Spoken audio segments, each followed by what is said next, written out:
దేవునికి స్తోత్రము. ఈరోజు దేవుని యొక్క వాక్యం చదువుకుందాం. దావీదు కీర్తనలు 9వ అధ్యాయము 8వ వచనము.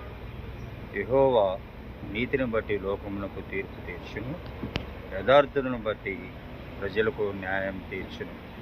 ప్రియమైనటువంటి దేవుని బిడ్డలారా, దేవుని పట్ల మనం నీతిమంతులుగా ఉన్నట్లయితే, యథార్థతను యథార్థముగా ఉన్నట్లయితే దేవుడు మనలను తీర్పు తీర్చే టైంలో మనలను ఆశీర్వదిస్తాడని సెలవిస్తూ ఉన్నాడు.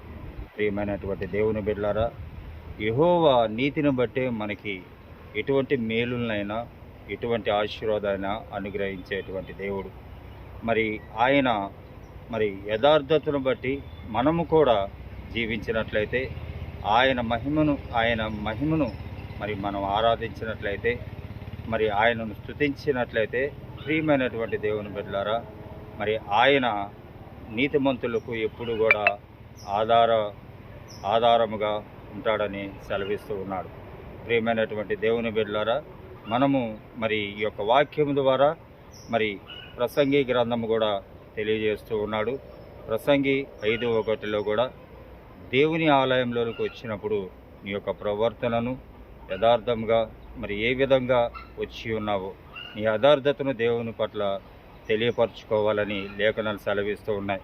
దేవుని మందిరంలోనికి వచ్చినప్పుడు మనము ఎటువంటి కల్మషము లేకుండా ఏక మనసుతోటి దేవునిని స్తుతించడానికి, మహిమపరచడానికి, గణపరచడానికి మనం వచ్చినట్లయితే, ఆయన మన యొక్క యథార్థతను బట్టి, మన యొక్క నీతిని బట్టి ఆయన మన పట్ల ఆశీర్వదించేవాడై ఉన్నాడు. ప్రియమైనటువంటి దేవుని బిడ్డలారా, అంతేకాదు 10వ వచనంలో కూడా చూసుకున్నట్లయితే, యెహోవా నిన్ను ఆశ్రయించు వారిని నువ్వు విడిచిపెట్టువాడు కావు, కావున నీ నామమెరిగిన వారు నిన్ను నమ్ముకొందురు.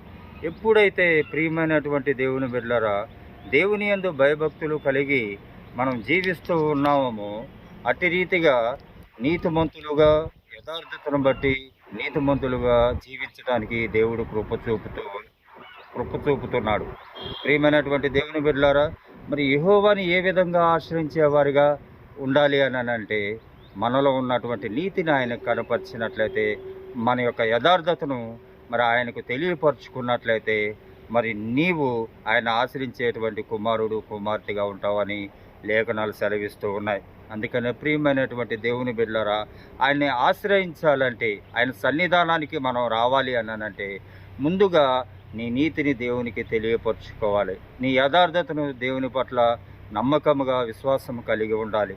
అందుకనే దేవుడు ఇక్కడ సెలవిస్తూ ఉన్నాడు, దేవుని యొక్క నామాన్ని ఎరిగినటువంటి వారు నమ్ముకొందురు అని లేఖనాలు సెలవిస్తూ ఉన్నాయి.